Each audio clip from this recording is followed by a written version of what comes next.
धर्मांतरण, लव जिहाद पर सियासी घमासान लगातार जारी है। नेता प्रतिपक्ष ने कहा है कि धर्म परिवर्तन, शादी जैसे मामलों पर फैसले लेने के लिए लोग स्वतंत्र हैं। बीजेपी इस बयान को लेकर कांग्रेस पर निशाना साध रही है और सख्त कानून बनाने की बात भी कही जा रही है। धर्म बदलना हम स्वतंत्र हैं, रोक सकते हैं, संविधान में हमें अधिकार है। बच्चे बच्चियों को शादी करने का स्वेच्छा से अधिकार है।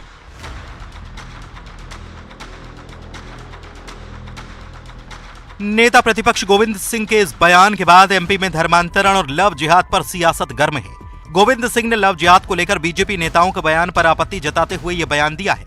धर्म परिवर्तन के सवाल पर नेता प्रतिपक्ष ने संविधान का हवाला देते हुए कहा कि लोग इसके लिए स्वतंत्र हैं। नेता प्रतिपक्ष ने लव जिहाद पर भी अपनी राय रखी और कहा कि लोगों को स्वेच्छा से शादी करने का अधिकार है। नेता प्रतिपक्ष बीजेपी पर संविधान को समाप्त करने की साजिश का भी आरोप लगा रहे हैं। गोविंद सिंह के इस बयान पर सियासी घमासान अब शुरू हो चुका है।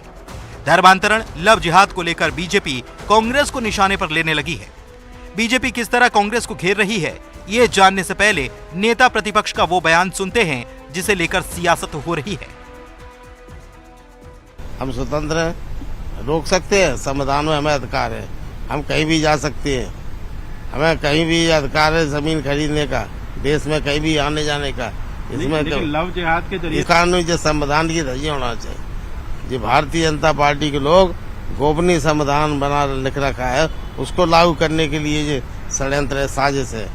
संविधान को समाप्त करना चाहते हैं। लेकिन सीएम साहब कह रहे हैं कि लव जिहाद के जरिए धर्म बदलने का दबाव बनाया जा रहा है। किसने बनाया है? हम तो लगातार घूम रहे हैं, 30-35 साल से राजनीति कर रहे हैं। हमारे पास तो एक आदमी नहीं आया आज तक। अगर किसी व्यक्ति को किसी धर्म से बच्चे बच्चियों को शादी करने का स्वेच्छा से अधिकार है। नेता प्रतिपक्ष के बयान पर बीजेपी हमलावर है। प्रदेश के नगरीय प्रशासन मंत्री भूपेंद्र सिंह ने कहा कि देश में लव जिहाद के मामले तेजी के साथ बढ़ रहे हैं।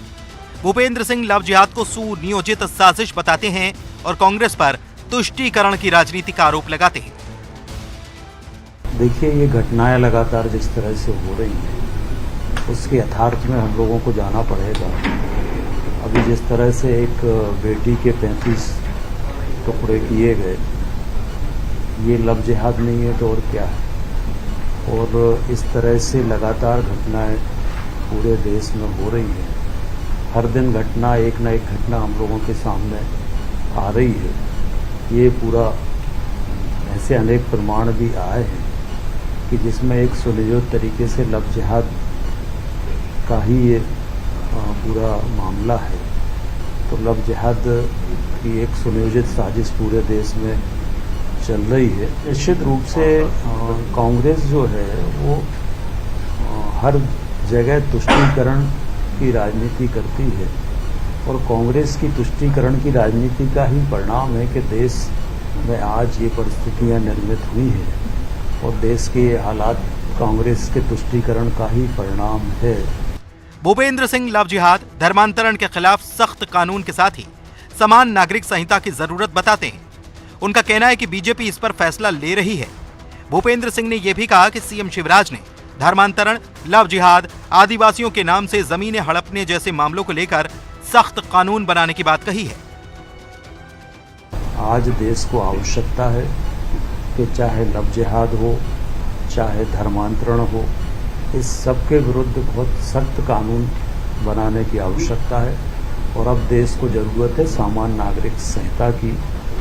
इसके लिए भी अब देश को आज आवश्यकता है। इस सब दिशा में भारतीय जनता पार्टी की हमारी सरकार विचार कर रही है। माननीय मुख्यमंत्री जी ने इस बारे में मध्य प्रदेश में निर्णय भी लिया है, समिति बनाने का भी निर्णय लिया है। आज भी माननीय मुख्यमंत्री जी ने कैबिनेट में इस बात को कहा है कि धर्मांतरण, लव जिहाद या जो हमारे अनुसूचित जनजाति समाज के, आदिवासी समाज के जो बहनें हैं, उनको जिस तरह से उनके नाम से ज़मीनें हड़पी जा रही हैं, उनसे विवाह करके उनके नाम पर ज़मीनें हड़पने का षड्यंत्र हो रहा है, उनके नाम पर चुनाव लड़ने का षड्यंत्र हो रहा है, 3-3, 4-4 शादियाँ हो रही हैं। तो इस सब के खिलाफ अब सख्त कानून की आवश्यकता है और जब तक सख्त कानून नहीं बनेंगे, जो आज की आवश्यकता है, तब तक इन चीज़ों को रोकना कठिन है। धर्मांतरण, लव जिहाद जैसे मामलों को लेकर इन दिनों सियासत काफी गर्म है। ऐसे में नेता प्रतिपक्ष के बयान के बाद बीजेपी कांग्रेस पर हमलावर हो गई है। प्रदेश में सख्त कानून बनाए जाने की बात कही जा रही है और सियासी घमासान जारी है। अनुराग श्रीवास्तव, न्यूज़ 18, भोपाल। और दूसरी तरफ राहुल गांधी की भारत जोड़ो यात्रा के मध्य प्रदेश प्रवास के दौरान कांग्रेस प्रदेश अध्यक्ष कमलनाथ के चैलेंज पर अब भोपाल सांसद ने भी तीखी प्रतिक्रिया दी है।